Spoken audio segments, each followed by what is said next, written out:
नमस्कार। आज ये वीडियो दो कारण से लोड कर रहा हूँ। दोनों कारण आपको बता रहा हूँ। अपने अपने मतलब से, अपने अपने नज़रिए से यही प्रार्थना करूँगा कि वीडियो को लास्ट तक ज़रूर देखिएगा। एक कारण ये है कि इस वीडियो को मैं कुछ मार्केटिंग के लिए भी कर रहा हूँ। दूसरा कारण है कि कुछ लर्निंग की भी चेष्टा या कुछ आपको बताने की भी चेष्टा कर रहा हूँ।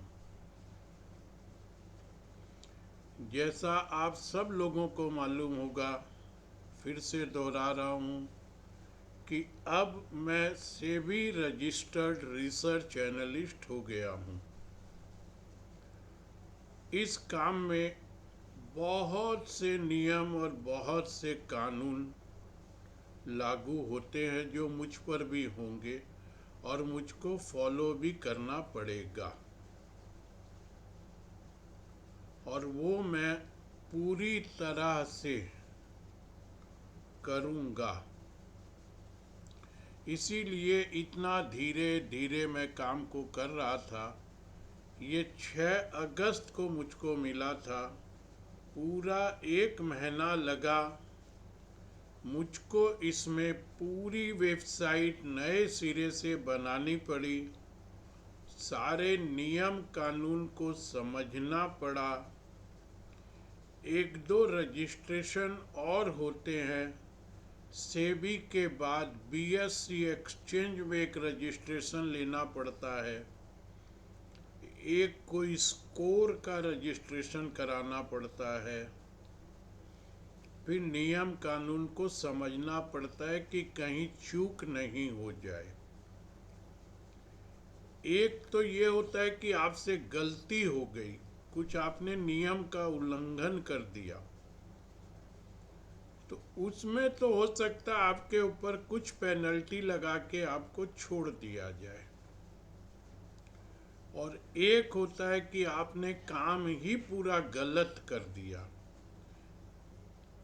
जैसे कि पिछले दिनों में टीवी पर बैठकर लोगों ने किया, जिसको फ्रंट रनिंग बोलते हैं या पंप और डंप बोलते हैं, कि पहले स्टॉक आप ले लो, फिर उसको पब्लिक प्लेटफार्म पे बोल दो, और फिर आप अपना बेच के निकल जाओ, पब्लिक के गले में पहना दो। तो देखिए, ये मेरा इस लाइन में 22 साल के कैरियर में मैंने ये काम कभी भी नहीं किया, और अभी भी इतना खुद पर भरोसा है। जब इतना स्ट्रगल का पीरियड देखा, उसमें भी मेरे ईमान को मैंने अपने साथ रखा, तो अब तो इतनी मुश्किलात से ये लाइसेंस मिला है, इसको स्टेक पर नहीं लगाऊंगा। ये भरोसा आपको देता हूँ। आप में से कितने लोग भरोसा करेंगे, ये आपके ऊपर है। इन सब का तोड़ भी मैंने निकाल के रखा है। जो स्टॉक मैं अपने क्लाइंट को दिलाऊंगा, आप में से जितने लोग भी मेरे क्लाइंट बन जाएंगे, और जो स्टॉक मैं अपने क्लाइंट को दिलाऊंगा, मैंने अपने मन में एक निर्णय कर रखा है, फिर उस स्टॉक की बात मैं किसी भी पब्लिक प्लेटफार्म पर नहीं करूंगा। आज तो मेरे पास सिर्फ एक ये यूट्यूब ही है। मेरा मन किसी ट्विटर और किसी फेसबुक बनाने का है नहीं। हालात से अगर ज़रूरी समझ में आएगा तो ट्विटर बनाऊंगा, वो भी मन नहीं है, नहीं तो वहाँ पे भी गाली गलौज और उसके अलावा कुछ नहीं मिलेगा। दूसरा, मुझको उम्मीद है कि मैं किसी टीवी चैनल पर आ जाऊं। तो मेरा ये भरपूर भरपूर चेष्टा रहेगी कि जिस स्टॉक में मेरे क्लाइंट काम कर रहे हैं या जो होल्डिंग मेरे पास है, मैं उसका भूल से भी नाम पब्लिक प्लेटफार्म पर ना लूं। तो मेरे ऊपर में कोई भी पंपिंग और डंपिंग का रूल या उसमें मैं फंसूंगा ही नहीं। हाँ, टीवी पर सवाल पूछा जाएगा, यहाँ सवाल पूछा जाएगा, जिसमें मैं कोई बाई होल्ड सेल कोई रिकमेंडेशन नहीं करूँगा। टेक्निकल सेटअप क्या लगता है उसका जवाब दूंगा। उसमें भी हो सकता है मैं उस स्टॉक पर कोई जवाब ना दूं जो मेरे ग्रुप में मेरे क्लाइंट के पास हो। तो इस कानून में फंसने का कोई भी रास्ता मेरे लिए लागू नहीं होगा। दूसरा, एक और सबसे बड़ी समस्या है, नियम को फॉलो करना ही पड़ेगा। जैसे मान लीजिए मेरे पास 10 लाख रुपए हैं और मेरे को एक स्टॉक बहुत अच्छा लग रहा है। अब उस स्टॉक में मेरे पास सिर्फ 2 ऑप्शन बचेंगे। या तो मैं पूरा उस स्टॉक में अपने क्लाइंट को बता दूं और आप लोग सब ले लो, समय पर एग्जिट करवा दूं, और या फिर मेरे मन में थोड़ा ये आता है कि भाई मेरे को भी तो कुछ कमाना है, अपनी ट्रेडिंग करके भी अपनी रकम को भी तो कुछ बढ़ाना है। उस हालात में वो स्टॉक मैं सिर्फ अपने लिए ले लूं। मैं दोनों काम साथ नहीं कर सकता हूं कि आपको भी दिला दूं और मैं भी ले लूं। वो नहीं हो सकता है नियम के हिसाब से।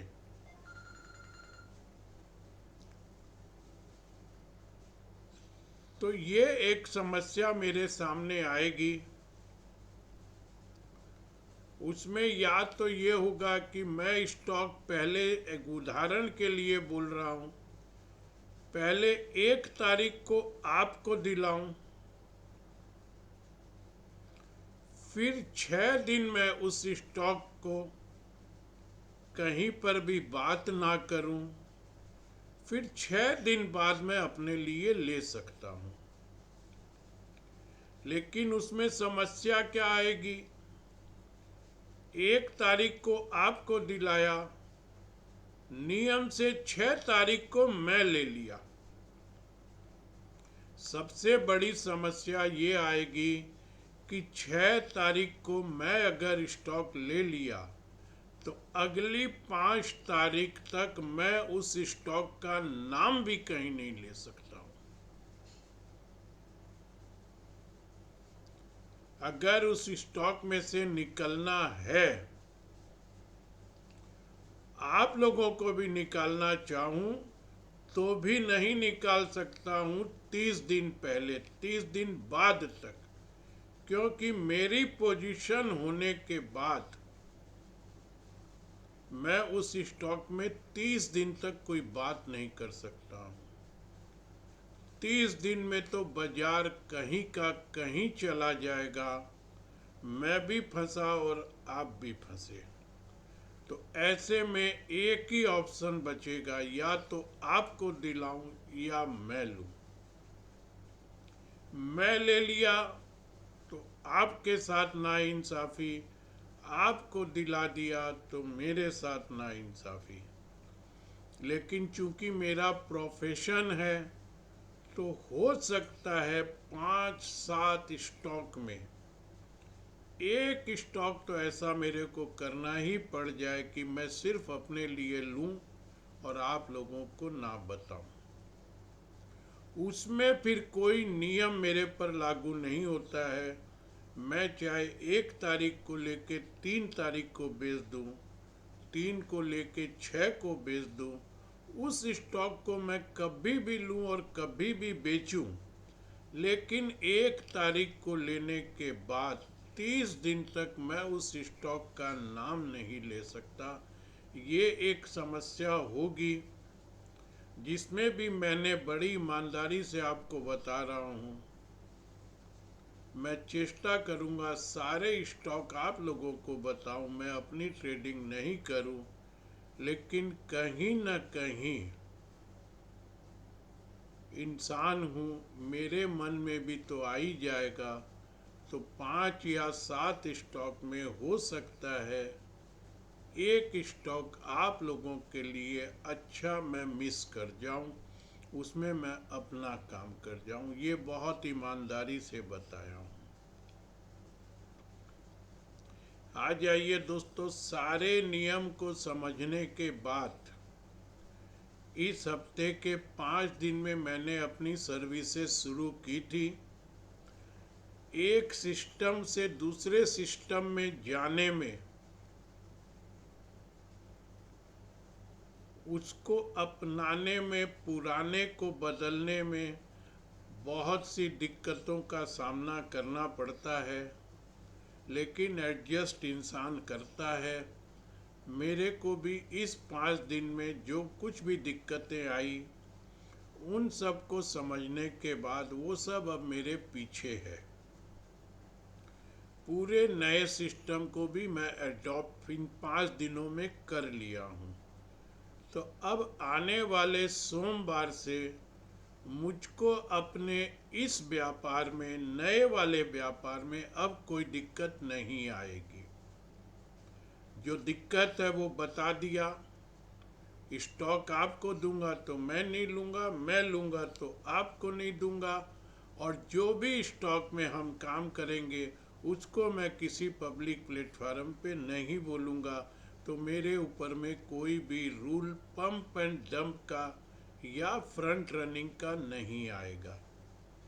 इस 5 दिनों में मेरे पास जितने भी फोन आए, उन सब में कुछ लोग नाराज भी हुए, लेकिन मैंने सबको यही कहा कि मैं पर्सनल फ़ोन पर कोई स्टॉक डिस्कस नहीं करूँगा।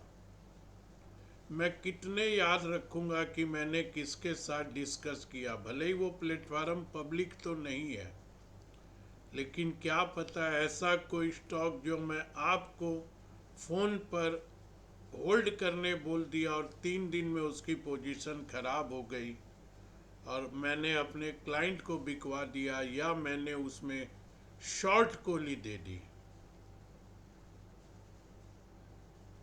तो मैं इन सब बातों का बहुत ध्यान रखूँगा।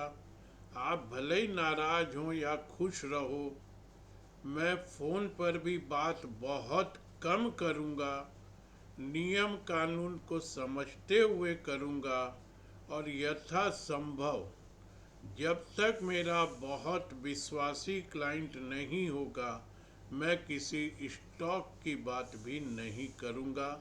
इसका विचार आप मत करिएगा।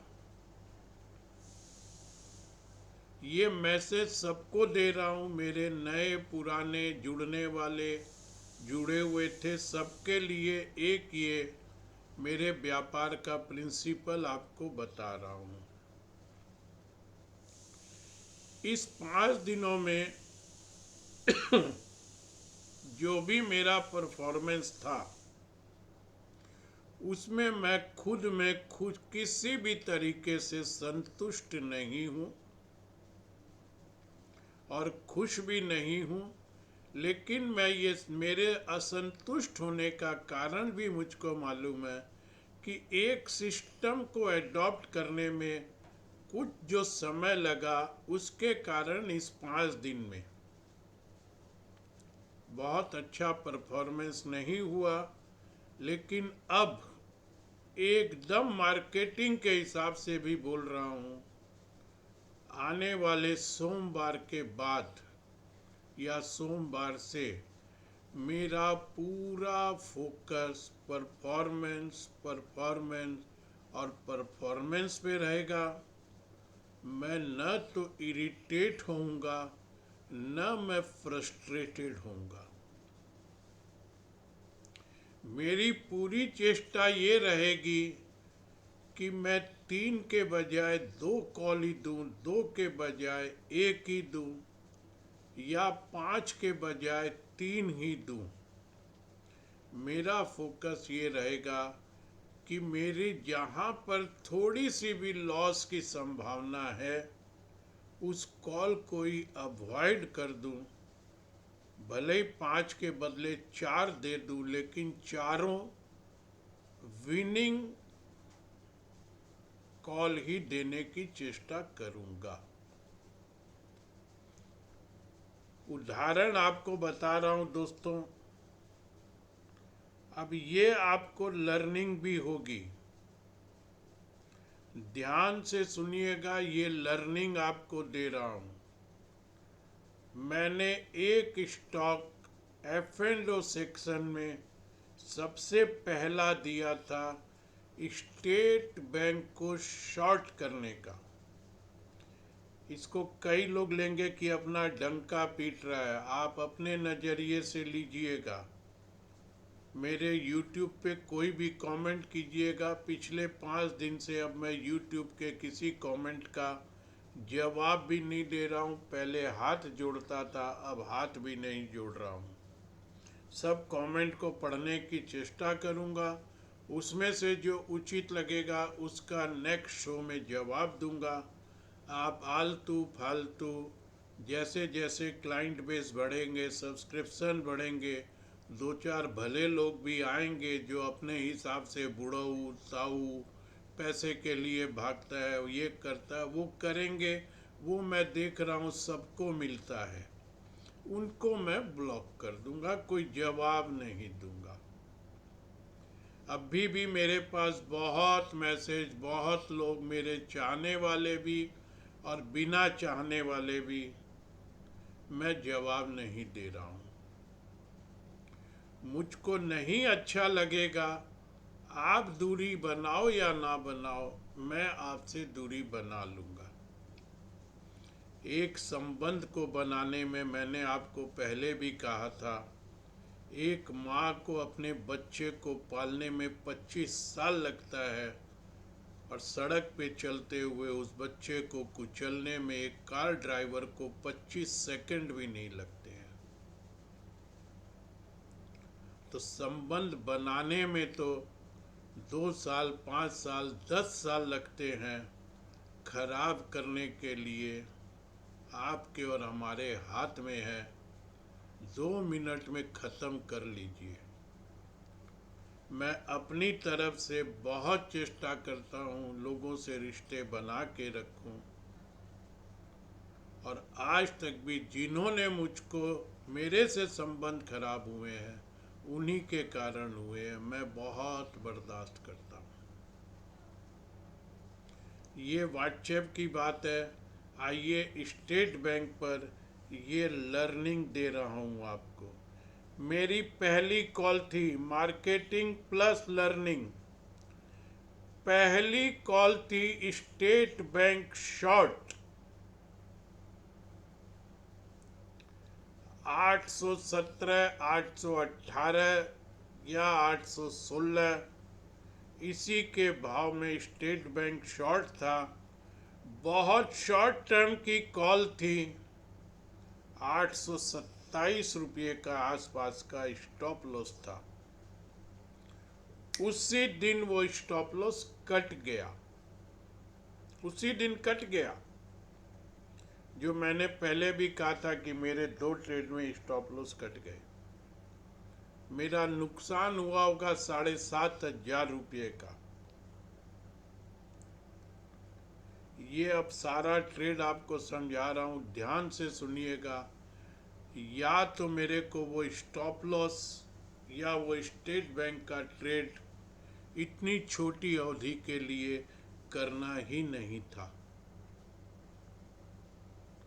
मेरी इंट्राडे में स्पेशलिटी बिल्कुल भी नहीं है, और है भी तो मैं इंट्राडे काम नहीं करना चाहता हूँ, क्योंकि मेरा 24 साल का अनुभव मुझको बताता है इंट्राडे में तो कोई भी बेटा पैसा नहीं कमा सकता है, कभी नहीं कमा सकता है। स्टेट बैंक में मंदी का चार्ट जो मेरे सिस्टम से मैंने पढ़ा था, मेरे को स्टेट बैंक में मंदी ही लग रही थी। मैंने उतने ही रुपये का। मैंने ये छोटा ट्रेड था, पहला ट्रेड था। सिस्टम को चेंज एडॉप्ट, पुराना छोड़ना नया लेना, किस तरीके से कॉल डालना, उन सब के अंदर मैंने वो कॉल डाल तो दिया। बाद में मैंने शायद आप लोगों को कहा भी मुझसे गलती हो गई, मुझको वो कॉल नहीं डालना था।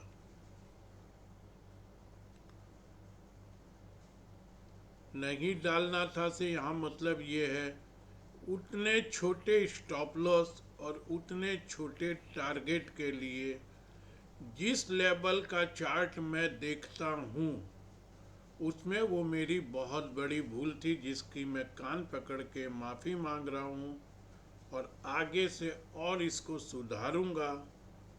अब आप देख लीजिए दोस्तों, मैंने सोमवार या मंगलवार को वो कॉल डाला था। 27 रुपया कुछ पैसे का स्टॉप लॉस था। मेरा जो स्टॉप लॉस कटा है उस कॉल को मैं पब्लिक के लिए अपनी वेबसाइट पे भी खोल दूंगा। मेरा जो स्टॉप लॉस कटा है उसके बाद स्टेट बैंक वहाँ से पूरा 1 रुपया भी नहीं बढ़ा है। ये देखिएगा चार्ट पढ़ने का तरीका, और चार्ट आपको क्या इशारा करता है, चार्ट आपको क्या बताने की चेष्टा करता है, या आपको देखने का नज़रिया। 1 रुपया भी 800 रुपये के स्टॉक में नहीं बढ़ा, स्टॉप लॉस कट गया। मेरा स्टॉप लॉस जहाँ से कटा है, सोमवार को भी अगर मैं कॉल डाला हूँ तो कल शुक्रवार को वहाँ से स्टेट बैंक 40 रुपया नीचे है। 40 रुपया मेरी कॉल से 30 रुपया नीचे है। यानी कि एक हफ्ते में 22,500 रुपये की प्रॉफिट जो मैं 7.5 के लॉस में कन्वर्ट कर गया। इससे आपको ये सीखना है, आपको अपने चार्ट पर, अपनी स्टडी पर, अपने सिस्टम पर बहुत भरोसा रखना पड़ेगा। छोटे स्टॉप लॉस से काम नहीं चलेगा। मत कीजिए वो ट्रेड अगर आपके स्टॉप लॉस आपकी पॉकेट में अलाउ नहीं करता है तो। दूसरा जो स्टॉप लॉस था उस स्टॉक में वो 13 या 14 रुपये का था, यानी कि और 4 रुपया मैं उस स्टॉक में स्टॉप लॉस लगा देता तो वो स्टॉप लॉस नहीं कटता। मैं 30 कमा पाता या नहीं कमाता था, लेकिन ट्रेड ग्रिप में आने के बाद, जिसको बोलते हैं ट्रेलिंग स्टॉप लॉस पे, मैं उस स्टॉक को लेकर चलता तो 30 रुपये भी नहीं तो 20 रुपये जरूर कमाता। तो ये यहाँ पर आपको पहली लर्निंग दे रहा हूँ। प्रॉपर स्टॉप लॉस चार्ट पर समझ सकते हैं तो समझिए, उसको लगाइए। वो स्टॉप लॉस आपकी प्रॉफिट को, आपकी पॉकेट को एडजस्ट करता है, तब वो ट्रेड करिए, नहीं तो मत करिए, भले उसमें कितनी बड़ी भी प्रॉफिट दिख रही हो। पहले तो ये देखिए कि प्रॉपर स्टॉप लॉस लगाऊंगा, उसका जो नुकसान होगा वो बर्दाश्त कर पाऊंगा या नहीं। ये पहली लर्निंग है। और अब सोमवार से मैं इसको 100% फॉलो करूंगा। भले ही मैं 4 ट्रेड की जगह 2 ट्रेड करूं, या जिस सेक्शन में डालना है उस सेक्शन के लोगों को डालूं, इस बात का ध्यान रख के डालूंगा। तो प्रॉपर स्टॉप लॉस लगा करके ही काम करिए। और अगर उस स्टॉप लॉस में आपकी पॉकेट नहीं अलाउ करती है, उस ट्रेड को मत करिए। ये पहली लर्निंग है। दूसरी, जिस तरीके से 2 दिन में बाजार गिरा है, अनएक्सपेक्टेड था ये। मैंने शुक्रवार को भी अपने वीडियो में कहा था, अपने बाजार में गिरने के कोई ढंग नहीं दिख रहे हैं, लेकिन ये तूफान बाहर से आया और एक ही दिन में 300 350 पॉइंट तो निफ्टी गई, और शायद कल और भी जाएगी मंडे को, क्योंकि 100-150 पॉइंट तो अभी भी वहाँ पे गिफ्ट निफ्टी डाउन दिखा रहा है। अब दूसरी बात आपको बोल रहा हूँ, इस तरीके के ब्लड बाथ में आपके पास 2 ऑप्शन हैं। या तो स्टॉप का प्रॉपर स्टॉप लॉस काट के बाहर हो जाइए, तो प्रॉपर स्टॉप लॉस जो आपका होगा वो बहुत छोटा होगा।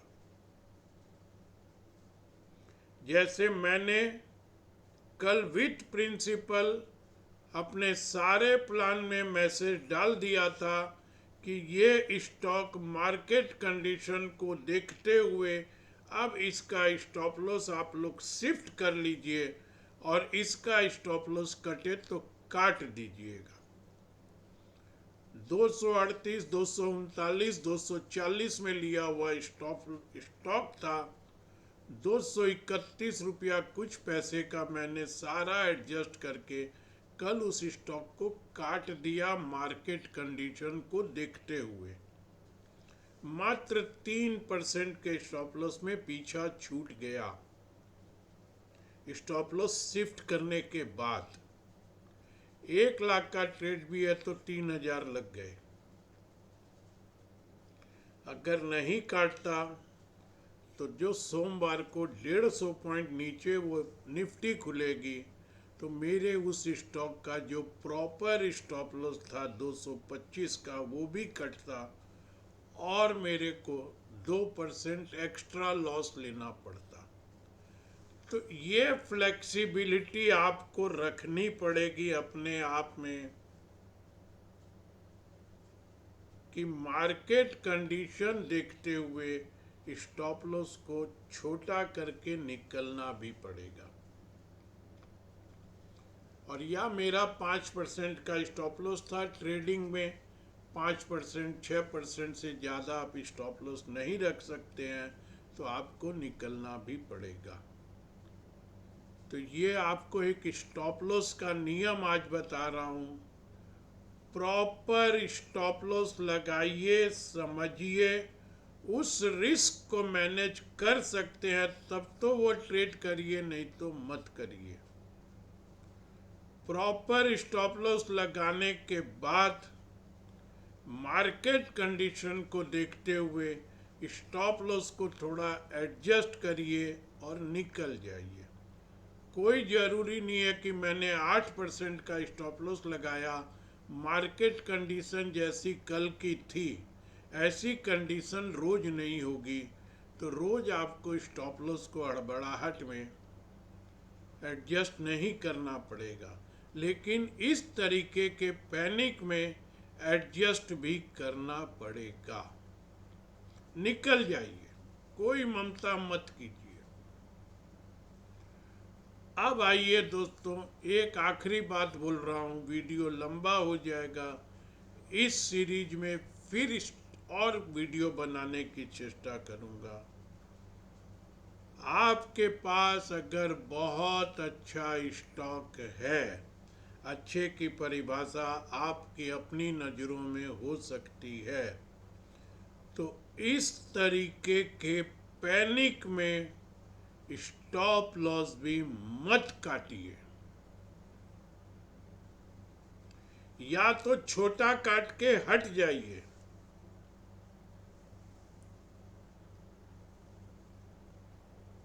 या प्रॉपर काट के हट जाइए।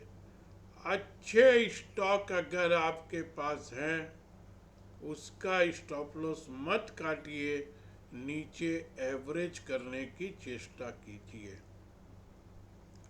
ये एवरेज स्टॉप लॉस नहीं काटना, इन सब का एग्जाम्पल इसी सीरीज में एक दूसरा वीडियो बनाऊंगा, जहां आपको और समझाने की चेष्टा करूंगा। दो एग्जाम्पल दे दिया। स्टॉप लॉस प्रॉपर नहीं लगाया तो 20,000 की 30,000 की कमाई को 7,500 के नुकसान में बदल दिया। पैनिक में स्टॉप लॉस एडजस्ट किया तो 5% के लॉस को 3% में ही निकल गया। ये फ्लेक्सिबिलिटी रखनी होगी। ट्रेड की तड़प को, इरिटेशन, फ्रस्ट्रेशन को कंट्रोल करना पड़ेगा, तभी आप कुछ पैसे इस बाजार में बनाओगे। अब अगली सीरीज में शॉर्ट टर्म ट्रेड किसको कहते हैं, उसमें आपको क्या करना चाहिए, मीडियम टर्म किसको कहते हैं और लॉन्ग टर्म कैसे कहते हैं, इन सब की इस सीरीज में अगले वीडियो में बात होगी। मेरा ये वीडियो अच्छा लगे ज़्यादा से ज़्यादा लोगों तक शेयर कीजिए। आपको मेरे काम करने का तरीका यहाँ कुछ इशारा दिया हूँ, अच्छा लगे तो मेरी सर्विसेज ज्वाइन करिए, मौका दीजिए। मेरा पूरा फोकस, अब बहुत कुछ वर्स्ट मेरे पीछे है, बहुत कुछ बुरा मेरे पीछे है। हाँ, अब मैं हर आदमी के साथ वो रिलेशन ना निभा पाऊँ, मैं यहाँ नाम तो नहीं लूँगा, लेकिन अभी तक के इस सफ़र में बहुत से लोग मेरे साथ जुड़े हैं और आज तक भी जुड़े हुए हैं। उनमें उनके शहरों का नाम लेता हूँ। सबसे पहला नाम जयपुर, उसके बाद सीतामढ़ी, उसके बाद झुंझुनू, उसके बाद बड़ोदरा या बड़ौदा। और इन सब में भी बता दूं, कोई कॉमर्शियल रिलेशन नहीं है, एकदम विपरीत मानसिकता, या मैं ये बोलूं एकदम विपरीत धर्म, जो आज के हमारे देश में बहुत चल रहा है। उसमें एक नाम मुंबई से आता है, जिसका मैं कुछ वर्णन नहीं कर सकता हूँ। बाकी कुछ नाम ऐसे भी मेरी ज़िंदगी में आए जिन्होंने मुझको समझा ही नहीं और खूब छोटी छोटी बातों पर रिश्ते बिगाड़ कर चले गए।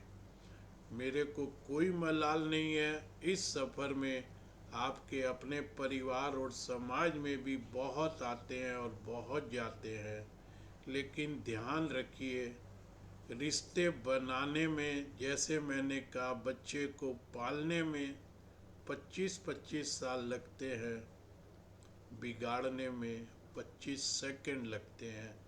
ये निर्णय आपका होगा। आखिरी एक उदाहरण देता हूँ दोस्तों, आपका जब मोबाइल खराब होता है ना,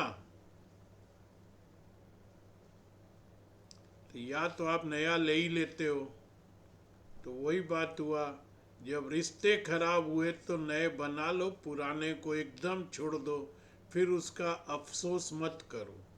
मोबाइल खराब हो गया, आप उसको फेंक देते हो या किसी को दे देते हो, नए मोबाइल से नया रिश्ता बन जाता है। पुराने का गम कुछ दिन होता है, खराब हो गया, खराब हो गया।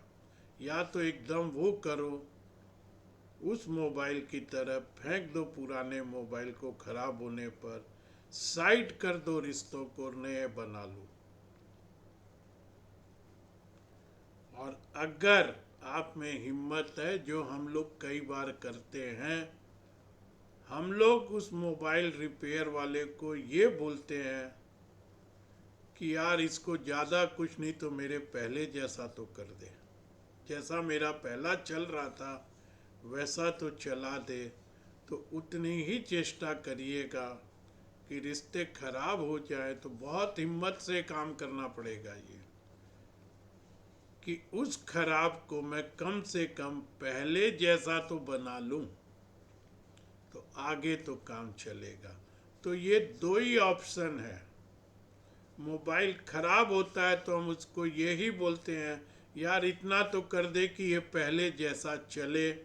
तो रिश्ते खराब हो तो इतनी चेष्टा कर लीजिए कि और खराब करने से पहले उसको पहले जैसा बना लें, और नहीं तो हटाइए और नया लाइए।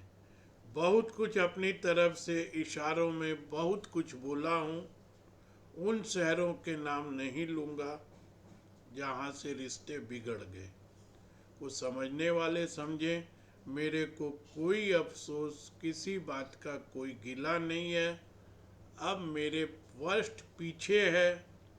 आपको जुड़ना हो, आइए दोस्तों, पूरे नियम कानून सेबी के फॉलो करते हुए सोमवार के बाद, इस बात को एडमिट करते हुए बोल रहा हूँ, 5 दिन का परफॉर्मेंस नहीं अच्छा था। सोमवार से बिना इरिटेशन, बिना फ्रस्ट्रेशन, मार्केट कंडीशन के हिसाब से काम करूँगा। ये short term, long term, medium term की बातें अगली सीरीज में करूँगा। धन्यवाद।